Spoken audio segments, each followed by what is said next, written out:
Okay. Bismillahirrahmanirrahim. Alhamdulillahirabbil alamin wassalatu wassalamu ala asyrafil anbiya'i wal mursalin wa ala alihi wasahbihi ajma'in. Okay, bersyukur kita kehadrat Allah Subhanahu wa taala yang masih mengizinkan kita belajar, okay, hidup.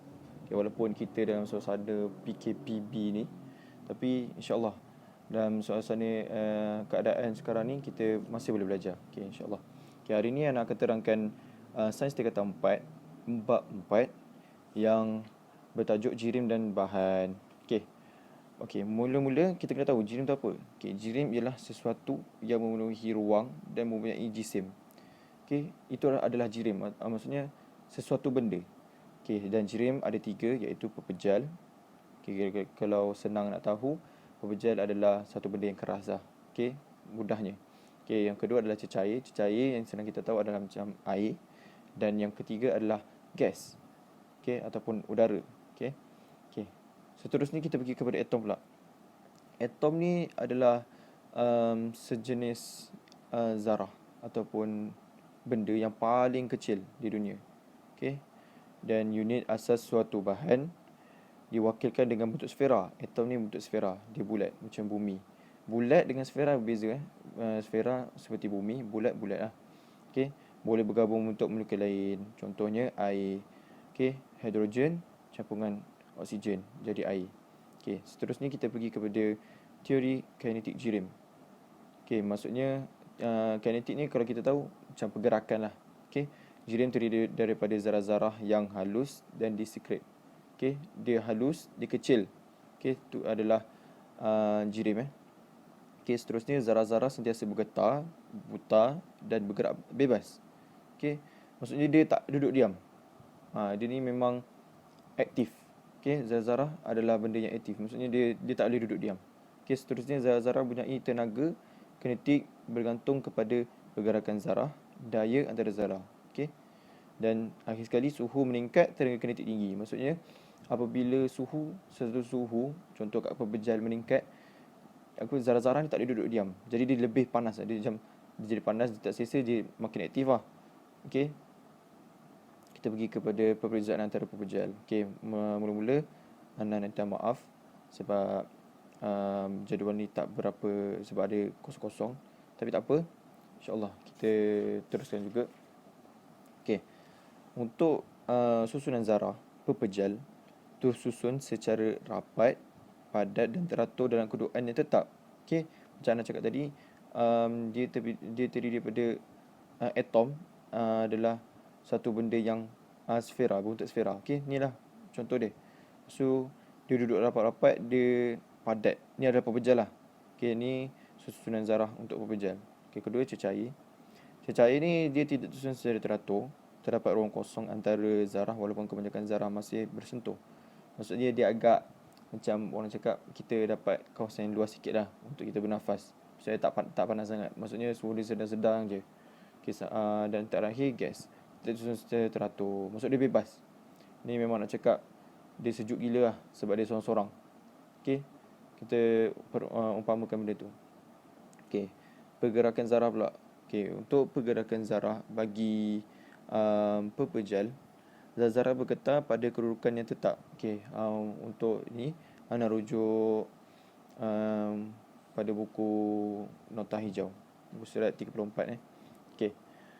Pergerakan bagi pepejal, zarah bergetar pada kedudukan yang tetap. Okey. Maksudnya dia tak bergerak. Kalau kita tengok gambar pun dia memang padat gila, jadi dia tak boleh bergerak. Okey. Walaupun dia bergerak, dia bergetar, tapi dia tak boleh ke mana. Dia tak boleh pergi mana-mana. Okey, untuk cair bergerak secara rawak. Okey, dia dah bebas sikit. Dia bebas, dia dah pergi mana-mana walaupun masih ada kawan-kawan dia, tapi dia boleh bergerak lah. Tak macam pepejal lah. Pepejal duduk diam je. Dia bergetar je. Okey, untuk gas pula lagi bebas daripada cair. Sebab dia dah seorang-seorang, tak ada orang kacau dia dah. Okey, kalau nak jumpa kawan-kawan pun jarang. Okey. Untuk daya tarikan antara zarah sangat kuat. Untuk cair dia macam sederhana. Senang cerita, cair ni semua sederhana lah. Dan yang gas pula sangat lemah. Okay, untuk tenaga kinetik zarah mempunyai tenaga kinetik rendah sebab dia tak boleh gerak jadi dia bergetar je lah. Dia bukannya tak bergerak Sebab zarah-zarah ni sentiasa bergerak, dia bergetar, berputar. Jadi dia bukannya tak bergerak, dia bergetar, dia statik je. Okay, walaupun dia macam tak pergi mana-mana, tapi dia sentiasa bergegar, berputar. Okay, untuk cecair pula mempunyai tenaga kinetik sederhana. Okay, dia boleh gerak mana-mana dia nak, tapi dia akan bersentuhan juga dengan zat-zarah yang lain. Untuk gas nadis, dia sangat tinggi lah. Sangat tinggi. Sebab dia dah bebas kan. Jadi dia boleh pergi mana-mana dia nak. Okay. Ketepatan tinggi untuk bujal, sederhana untuk cair dan sangat rendah untuk gas. Okay, ni ada contoh-contoh dia. Kan, pepejal ni macam benda yang keras lah. Okay, handphone, jam, okay, laptop dan sebagainya. Okay, kalau cair ni, air. Okay, dan gas adalah macam asap udara. Okay. Seterusnya, okay, adakah jirim boleh berubah? Daripada pepejal, boleh ke jadi cair? Tiba-tiba jadi cair. Boleh ke jadi gas? Okay. Okay, perubahan, okay, lagi sekali Ana minta maaf sebab slide ni dia tak, apa, cakap tak cantik sangat, tak tersusun sangat. Okay, mungkin sebab Ana guna phone. Okay, tak apa, kita teruskan perubahan keadaan jirim. Okay, kita kena tahu jirim ni boleh berubah daripada bujal nak jadi cair ke, cair nak ke bujal ke, bujal jadi gas ke, cair ke gas ke, gas jadi cair ke, gas ke jadi bujal. Okay, semua boleh. Tapi ada nama-nama dia. Okay, nama-nama, cara-cara dia untuk berubah tu. Okay, macam pepejal kepada cair, peleburan. Okay, lepas tu daripada cair kepada gas, pendidihan atau penyejatan. Pepejal kepada gas, pemejaluapan. Okay, untuk gas kepada cecair pula, kondensasi. Cecair kepada pepejal adalah pembekuan. Okay, contohnya kita ambil ais. Ais kalau kita nak jadikan dia cair, kita kena leburkan dia. Okay, dia tak panas. Jadi pepejal kan kalau suhu meningkat kan tenaga kinetik pun meningkat kan. Jadi ais ni dia suhu dia meningkat kan, pepejal. Jadi dia tak boleh duduk diam. Dia kena lari daripada kawan-kawan dia. Sebab tu dia jadi cecair. Lepas tu cecair nak jadi gas, pendidihan. Okay, jadi dia tambah panas ni. Duduk dengan kawan-kawan pun, dah jauh dengan kawan pun, ada kawan-kawan sikit pun dia panas juga. Jadi dia pun lari daripada kawan-kawan dia, jadilah gas. Okay, untuk ni untuk cara Ana berfikir lah. Kalau nak ingat lagi senang. Okay, lepas tu kita terbalikkan balik, gas menjadi cecair, kondensasi. Maksudnya dia dah sejuk sangat kan, dia dah lupa kawan dia. Lepas tu dia cari kawan dia untuk dia panaskan badan dia sikit lah. Okay, dan bila cecair kepada pepejal, pembekuan. Dia sejuk sangat dia ni. Jadi dengan cara dia cari kawan-kawan dia, rapat-rapat dengan kawan dia, dia nak menghasilkan haba sikit. Dia nak panas sikit, jadi rapat-rapat dengan kawan dia. Sebab itulah dia pepejal. Okay, kita kena ingat untuk pepejal ke cecair ke pepejal, dari ada dua cara perubahan dia. Peleburan, pembekuan. Cecair kepada gas kepada cair, ada pendidihan, ada kondensasi. Tetapi pepejal ke gas ke pepejal ada satu je, pemejaluapan. Okey. Contohnya ais kering. Okey, paling senang lah. Ais kering tu kalau kita nak senang jumpa dekat motor aiskrim. Tu ada banyak ais kering. Okey. Okey. Perubahan keadaan jirim. Okey, ni yang Ana terangkan tadi. Okey, semua yang Ana terangkan tadi kat atas. Okey, seterusnya kita pergi ke atom. Okey, mula kita kena tahu struktur atom. Okey, nampak bulat ni kat kotak hitam. Okey, dia ada nukleus. Okey, nukleus yang bulat tu. Okey, dekat dalam nukleus ni terdapat proton dan elektron. Proton dan neutron, maaf. Proton dan neutron. Dan nampak orbit-orbit tu. Okey, orbit-orbit tu macam lingkaran tu. Okey, pasal ada bulat-bulat kan. Okey. Itu adalah elektron. Tu senang je kita nak ingat. Umpama kat tengah-tengah tu matahari. Matahari tu adalah, dalam matahari tu ada proton dengan neutron. Lepas tu dekat sekeliling matahari tu kan ada orbit, ada planet-planet. Okay, planet-planet tu lah adalah elektron. Tu je perumpamaan dia. Okay, seterusnya zarah subatom. Zarah subatom ni ada 3. Pertama, proton, neutron dan elektron. Okay, maksudnya dia ambil daripada tu je struktur atom tu. Okay, dia pecah jadi 3. Zarah subatom. Okay, proton P4P. Dia bercas positif. Okay. Yang kedua, neutron. N for natural. Maksudnya dia tak ada charge positif, dia bukan charge negatif. Dia kosong. Okay, dia natural. Dan elektron, dia grade dia E. Maksudnya teruk lah. Teruk. Hampir gagal. Jadi dia negatif lah. Dia negatif. Jadi simbol dia pun senang. Kalau nak ingat simbol dia senang, tengok dekat macam proton P. Jadi simbol adalah P. Neutron N. Jadi simbol dia N. Dan elektron adalah E. Simbol dia adalah E. Okay. Okay. Terus kita pergi pada nombor nukleon atau nombor jisim. Okay, macam mana kita nak tahu nombor nukleon tu berapa? Okay, macam mana kita nak tahu nombor proton tu berapa? Dekat dalam satu unsur tu ada berapa nombor proton, berapa nombor neutron, berapa elektron. Okay, yang paling mula anak mula dengan elektron. Sebab elektron dia tak ada kena-mengena dengan nukleon. Okay, jadi bila proton 9, maka elektron pun 9. Elektron sama dengan proton. Okay, contoh proton 11, maka elektron pun 11. Okay.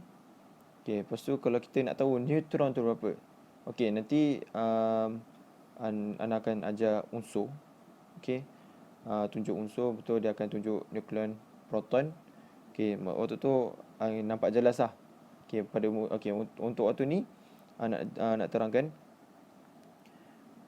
proton, nombor nukleon tolak nombor proton akan dapat neutron. Okay, jadi bila proton, contoh, okay, dalam Allahumma salli ala Muhammad. Okay, nak bagi contoh satu. Okay, proton ada 2, bilangan proton ada 2, maka elektron pun 2. Okay, nombor proton 2. Lepas tu dia bagi pula nombor nukleon adalah 4. Okay, jadi macam ni kita nak tahu nombor neutron? Okay, macam ni kita nak tahu nombor neutron adalah 4 nombor nukleon tolak nombor proton, iaitu 4 tolak 2. Jadilah neutron adalah 2. Maksudnya nombor nukleon ni apa? Hasil jumlah nombor proton dan neutron. Okay, tu je kita kena tahu. Okay, cara menulis sesuatu unsur. Okay, ni dekat dia, kalau kita tengok unsur ni sama dengan buku hijau. Okay, buku nota hijau. Kalau dekat buku teks, ke atas adalah nombor proton. Lepas tu unsur tengah-tengah. Bawah unsur adalah nombor nukleon. Okay, macam ni kita nak bezakan nombor proton dengan nukleon. Okay, nukleon lagi besar daripada proton. Sebab apa dia besar? Sebab hasil tambah proton dengan neutron dapat nukleon. Okay, contoh menulis satu unsur. Okay, unsur uranium kita ambil contoh. Okay, atas ni nombor 328 lagi besar daripada nombor 2, betul? Jadi 328 adalah nombor nukleon. Nombor 2 adalah nombor proton. U tu adalah nama unsur. Okay, jadi macam ni kita dapat nombor neutron. Okay, macam mana? Cara dia, ambil nombor nukleon iaitu 328 tolak nombor proton iaitu 92, dapat 236. Okay, untuk unsur boron pula 11 lagi besar daripada 5. Jadi 11 adalah nukleon, hasil jumlah tambah nombor proton dan neutron. Dan bawah tu 5 tu adalah nombor proton. Jadi macam mana dapat neutron? 11 tolak 5. Nombor nukleon tolak nombor proton, dapatlah 6 nombor neutron. B adalah nama unsur. Okay. Isotop. Isotop ialah unsur yang sama, yang punya nombor proton sama, tetapi nombor nukleon ataupun neutron yang berbeza. Okay, contoh kita ambil hidrogen lah, senang. Kita ambil hidrogen. Okay, hidrogen ada 3. Satu hidrogen, lepas tu deuterium dengan tritium. Okay, kalau kita tengok dekat buku teks form 4, muka surat 84, nombor proton bagi hidrogen yang pertama 1, bilangan proton, bilangan proton. Bilangan elektron pun 1. Okay, bilangan neutron kosong. Okay, kita hold dulu. Kita pergi ke hidrogen yang kedua. Bilangan proton 1, bilangan elektron 1, bilangan neutron 1. Yang hidrogen pertama, bilangan neutron kosong. Yang hidrogen kedua, bilangan neutron 1. Okay, next. Hidrogen ketiga pula. Okay, bilangan proton 1, bilangan elektron 1, bilangan neutron 2. Okey, inilah adalah ni isotop. Dia sama unsur tetapi berlainan nombor bilangan neutron ataupun nukleon. Itu adalah isotop. Okey, pengelasan unsur dalam jadual berkala. Okey, kita semua tahu ini adalah jadual berkala. Okey, cuma kat sini ada sedikit masalah.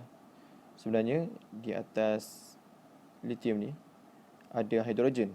Kalau dekat buku teks, okey, ada hidrogen. Okey, macam Ana beritahu tadi, atas adalah proton, lepas tu ni nama unsur. Okey, kalau kat sini dia tak tunjuk nombor nukleon.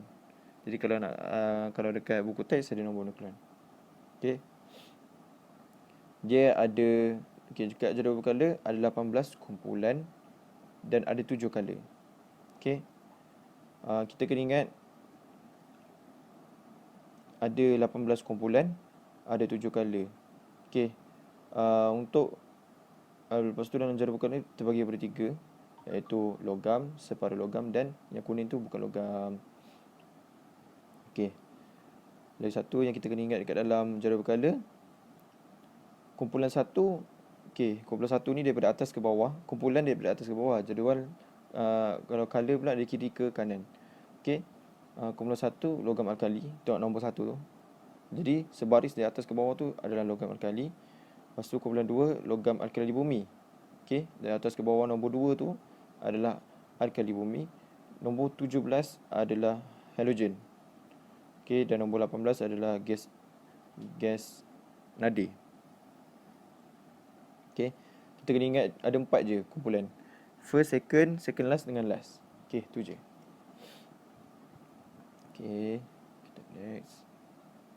Kepentingan jadual berkala. Okey, pertama dapat mengetahui sifat-sifat unsur. Okey. Yang kedua dapat mengetahui persamaan dan perbezaan dalam kalangan unsur. Yang ketiga dapat meramal sifat unsur yang masih belum diketahui. Itu kepentingan dia. Okey, seterusnya kita pergi kepada sifat-sifat zarah. Okey. Zarah terbagi kepada 3. Atom, molekul dengan ion. Okey, kalau anda rujuk dekat buku teks form 4 muka surat 89. Okey, atom ni kita senang cerita sifat-sifat zarah ni kita tahu dia punya definisi je dah cukup. Okey, macam atom ialah zarah paling kecil. Okay, kalau dekat dalam buku teks ialah unit atom ialah unit paling ringkas yang terdapat di dalam suatu unsur. Itu adalah atom. Okey, yang kedua molekul. Molekul pula ialah gabungan 2 atau lebih atom secara kimia. Senang. Terdiri daripada 2 atau lebih atom yang bergabung secara kimia. Okey, itu je. Kita ingat definisi dia. Dan ion pula ialah zarah yang bercas, sama ada positif atau negatif. Okey, lepas tu dekat dalam slide ni tulis atom yang kehilangan atau menerima elektron. Maksudnya kewujudan ion ni bergantung kepada elektron. Contoh, kalau elektron tu ada, maka adalah dia. Kalau elektron tak ada, maka tak adalah dia. Lepas tu dia ni kita kena ingat ion ni ada 2 charge, iaitu positif ataupun negatif. Dia bukannya neutral. Okey. Okey, dan itu saja daripada saya.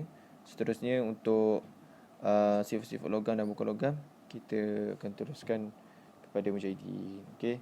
Bismillahirrahmanirrahim. Kita teruskan dengan sifat-sifat logam dan bukan logam.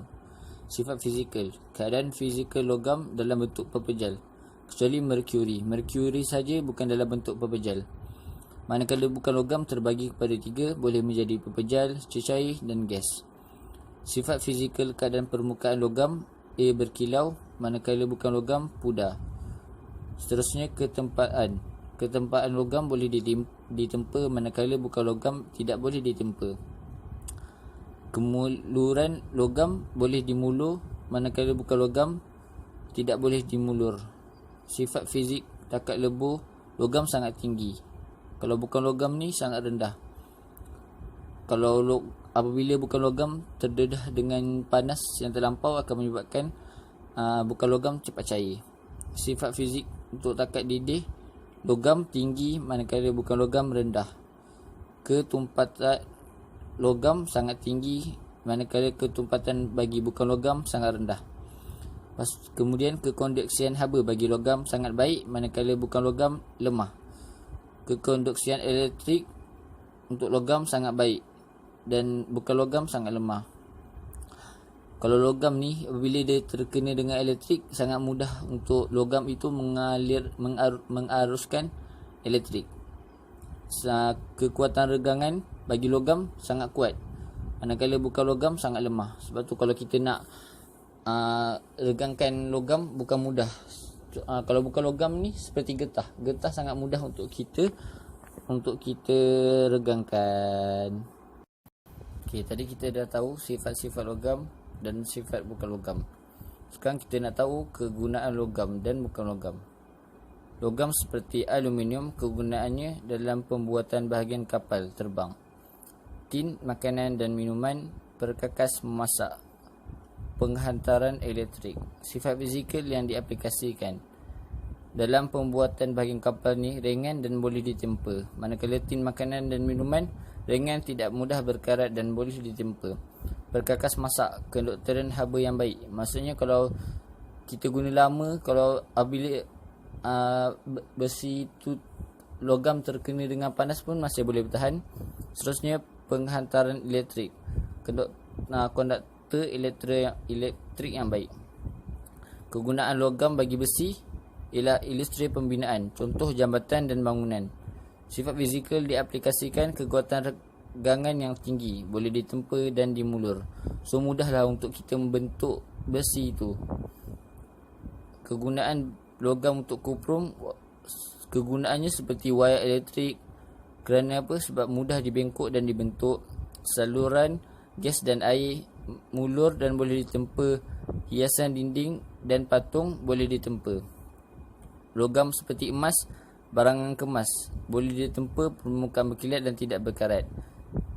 Chip litar bersepadu, IC, mulur dan kecerdasan elektrik yang baik. So emas ni kebanyakan makcik-makcik guna untuk menjadi barang kemas. Sebab apa? Sebab ia boleh ditempa dan mudah untuk dibentuk. Chip litar bersepadu, IC, dia boleh menjadi konduktor elektrik yang baik. Kegunaan logam bagi perak pula seperti perkakas perak, kerana mulur dan boleh ditempa. Seterusnya barang kemas, boleh ditempa, permukaan yang berkilat dan tidak berkarat. Cermin pantulan tinggi, permukaan berkilat dan tidak berkarat. Kegunaan logam bagi timah seperti bekas makanan dan minuman, ia tidak berkarat. Pewter, permukaan berkilat dan tidak berkarat. Seterusnya kegunaan logam bagi zinc seperti bateri, kerana apa? Konduktor elektrik yang baik. Bahan bumbung dan semua jenis boleh ditempa. Okay, seterusnya kita pergi kepada kaedah penulinan bahan. Takat lebur tetap, iaitu proses yang digunakan untuk memperoleh cecair tulen daripada cecair tak tulen. Sebagai contoh, penghasilan air sulen daripada air laut. Contoh lain ialah penghasilan etanol daripada campuran yeast dan glukosa. Takat didih tetap ialah proses yang digunakan untuk memperoleh hydrotulen daripada larutan tepung sesetengah bahan. Sebagai contoh, penghasilan garam daripada air laut dan penghasilan gula daripada air tebu. Okay, kita pergi kepada jenis-jenis kaedah penulinan, iaitu ada 5, iaitu pertama, penurasan. Jenis campuran ialah mengasingkan benda larut dan tidak larut. Sebagai contoh, garam dan pasir. Seterusnya, penyejatan. Pengasingannya ialah pepejal larut. Sebagai contoh, garam daripada larutan garam. Kaedah penulinan yang ketiga, penyulingan. Pengasingan dia ialah cecair daripada larutan. Sebagai contoh, air tulen daripada air garam. Seterusnya, kaedah penulinan yang keempat ialah penghabluran. Pengasingannya ialah bahan-bahan larut daripada cecair tepu dan cecair leburan. Sebagai contoh, garam daripada larutan garam tepu. Kaedah penulinan yang kelima, penulingan berperingkat. Pengasingannya ialah campuran cecair yang boleh larut. Sebagai contoh, alkohol dan air. Terdapat kaedah penulinan yang lain ialah corong pemisah. Pengasingannya ialah cecair yang tidak boleh bercampur dan minyak dan air. Sebagai contoh, minyak dan air. Okay, penurasan. Penurasan itu apa? Iaitu melarutkan komponen larut dalam air dan kemudiannya campur itu dituras. Bahagian yang tidak larut tertinggal pada kertas turas yang larut dikumpul sebagai hasil turasan. Hasil turasan dipanaskan dan dibiarkan sejuk sehingga hablur pepejal terbentuk, itulah proses penghabluran. Seterusnya kita pergi kepada penyulinan ringkas. Mengasingkan pelarut dengan bahan larut, serpihan porselin ditambah untuk memastikan larutan mendidih sekata. Wap dikumpulkan dan dibiarkan sejuk serta terkondensasi dalam kondenser Liebeck. Air yang terhasil dikenakan sebagai hasil sulingan. Penyulingan berperingkat. Mengasingkan cecair yang larut dalam satu sama lain seperti air dan alkohol. Cecair yang mempunyai takat didih yang tinggi akan terkondensasi dan masuk ke dalam kelangkon semula, iaitu air. Cecair yang mempunyai takat didih yang rendah akan naik ke atas dan masuki kondenser Liebeck yang menghasilkan hasil sulingan alkohol. Kegunaan kaedah penyulinan, iaitu yang pertama, air sulin digunakan dalam makmal hospital. Seterusnya, minyak mentah dapat diasingkan dan ditularkan kepada beberapa komponen seperti kerosin, petrol diesel dan bitumen. Selanjutnya, penghasilan gula, tulin dan air tebu, iaitu menggunakan proses penyejatan. Penghablaran garam menggunakan proses penyejatan juga yang digunakan untuk menghasilkan garam masakan. Jadi habis sudah bab 4. Semoga kita berjumpa di bab 5. Sekian, terima kasih kerana mendengar.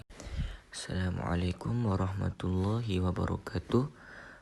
Saya wakil daripada kumpulan hadis Asih, ditugaskan untuk menerangkan dekat korang cara-cara nak jawab tajuk, cara nak jawab soalan dekat tajuk kita orang. Tapi saya akan ambil soalan ni daripada buku modul muka surat 70, 71 dan 72. Korang boleh buka lah. Okey, jom kita tengok sama. Okey, soalan ni berkaitan dengan tajuk logam dengan bukan logam bab 4. Okey. Kita tengok soalan dia. Rajah 2.1 dan Rajah 2.2 menunjukkan satu eksperimen untuk mengkaji kekonduksian elektrik oleh bahan logam dan bukan logam. Okey, dicerita kat situ dibagi rajah dua rajah lah, Rajah 2.1 dengan Rajah 2.2 kan. Lepas tu kat situ dekat rajah tu ada sel kering, yang samalah, ada sel kering, ada Swiss dengan ada plate. Tapi yang beza dia ada plate A dengan plate B kan.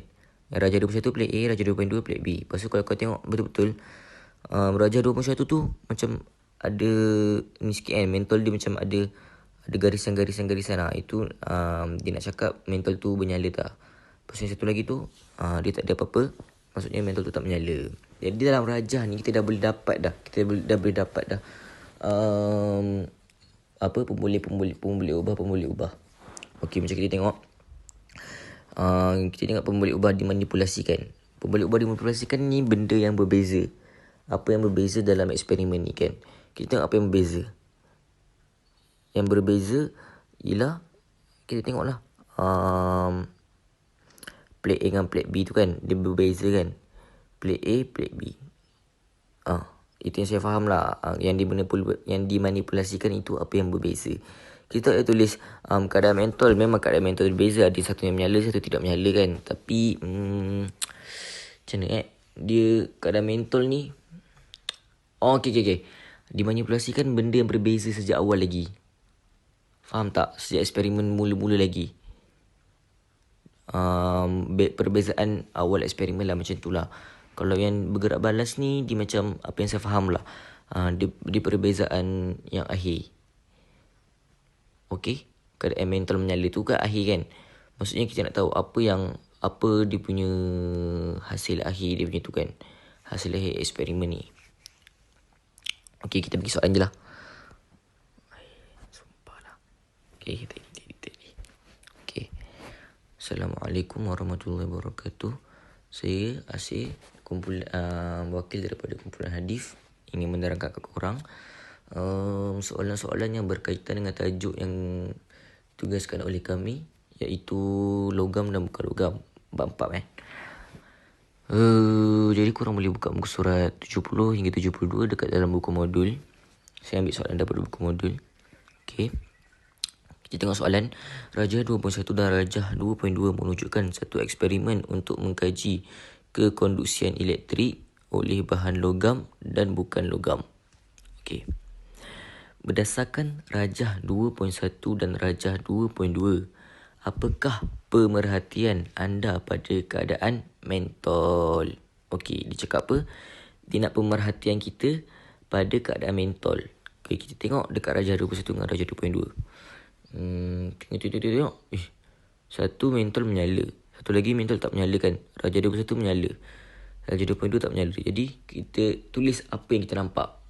Tapi tulis tu layak cantik lah. Kalau saya tulis, mentol di Rajah 2.1 menyala. Manakala di Rajah 2.2 tidak menyala. Sebab apa kita kena bagi dua-dua? Sebab dia minta dua-dua. Okay, kita tengok soalan tak? Kalau dia tanya, berdasarkan Rajah 2.1 saja, apakah pemerhatian? Kita bagi satu je. Kalau dia minta dua-dua, kita bagi dua-dua. Kita kena baca soalan yang betul-betul. Okay. Lepas tu soalan seterusnya, berdasarkan eksperimen ini, tandakan right bagi plat logam. Kalau plat logam, kita kena ingat bagi tajuk inilah, logam dengan bukan logam. Plat logam ni, dia punya ciri-ciri, dia boleh mengkonduksikan elektrik. Dia boleh mengalirkan arus elektrik lah. Jadi, kalau kita tengok mengalirkan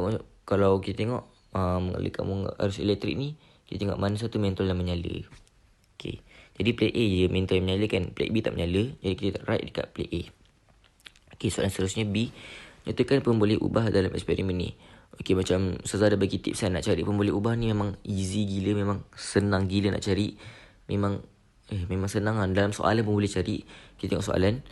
Rajah 2.1 dan Rajah 2.2 menunjukkan satu eksperimen untuk mengkaji kekonduksian elektrik oleh bahan logam dan bukan logam. Okey, memang easy, kita dah dapat dah pemboleh ubah dalam soalan tu je. Okey, kalau saya dapat pemboleh ubah bergerak balas kat situ ialah kekonduksian elektrik, untuk mengkaji kekonduksian elektrik. Satu lagi, soalan ni pun bagi tahu tujuan lah, macam tujuan. Untuk mengkaji kekonduksian elektrik oleh bahan logam dan bukan logam.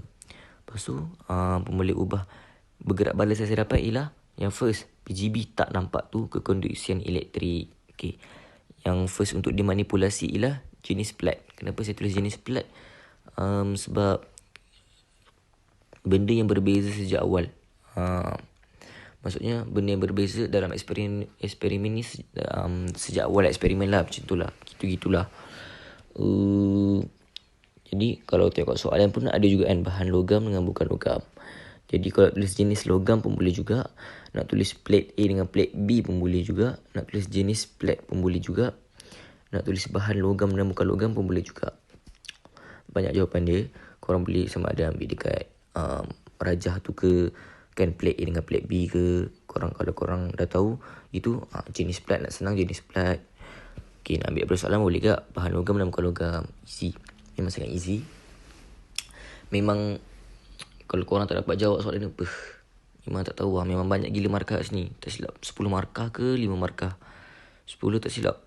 Ni kata sebagai tak ingat lah. Tapi dalam 5-10 macam tu lah. Memang easy gila. Lepas tu yang seterusnya, kita pergi kat dimalarkan. Dimalarkan, korang tengok apa benda yang dalam eksperimen ni dia punya tu sama sejak awal. Kalau akulah, kalau saya jawab bilangan sel kering. Sebab apa? Bilangan sel kering ni, kalau korang tak tahu lah berapa bilangan sel kering, mungkin 2 kan. Bilangan sel kering ni memang sama.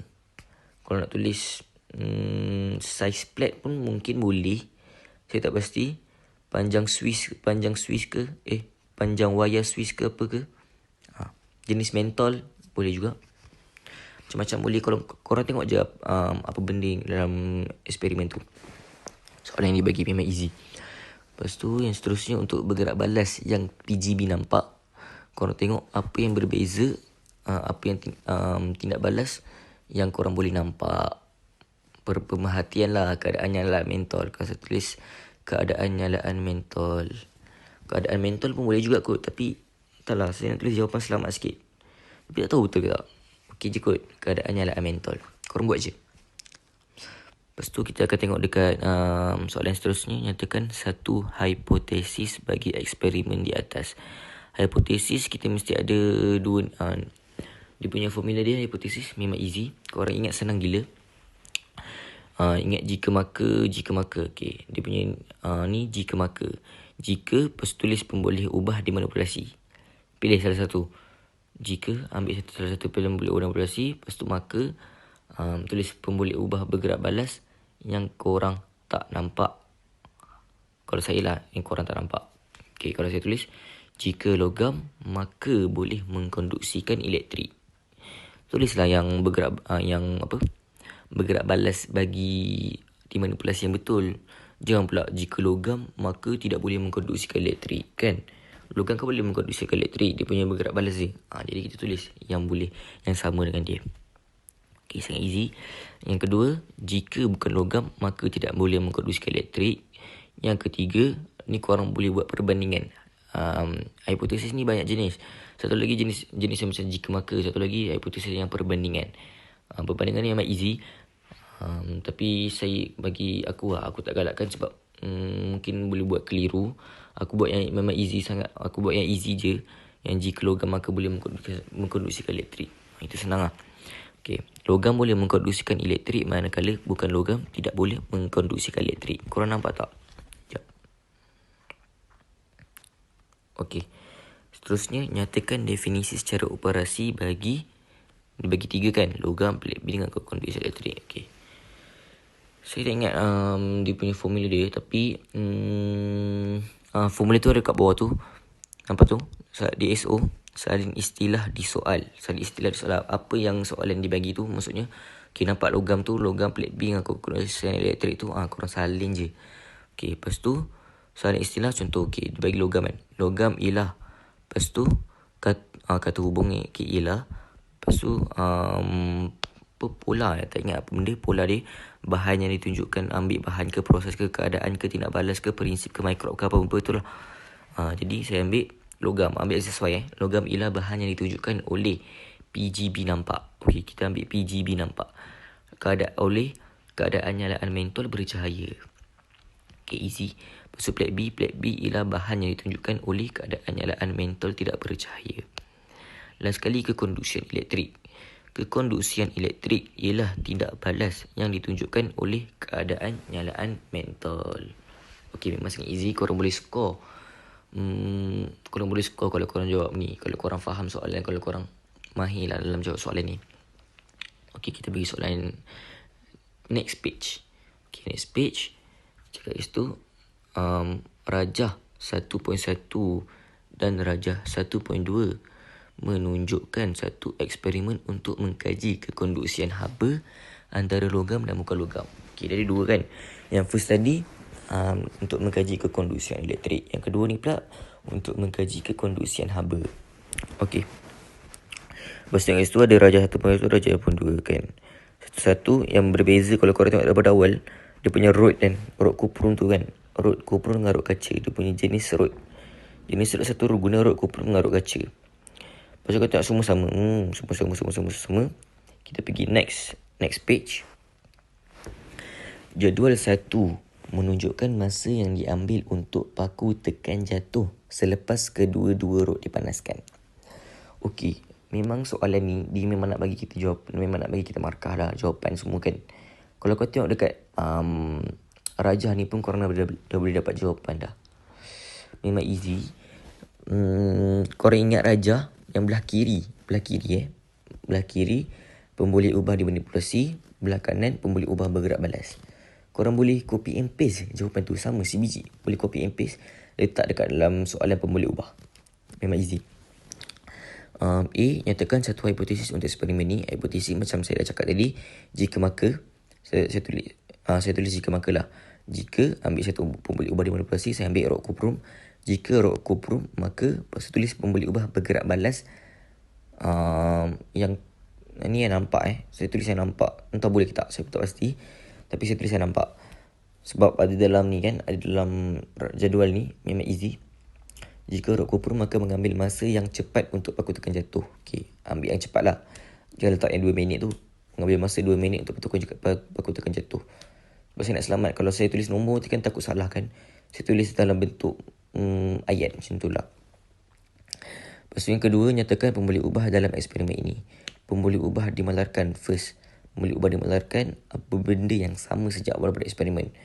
Okay, kita tengok apa benda yang sama dalam sejak awal eksperimen. Nak tulis size rod boleh. Nak tulis jenis paku tekan boleh kot. Lepas tu saya tulis apa? Saya tulis size rod kan. Tu je lah kot. Jenis paku tekan.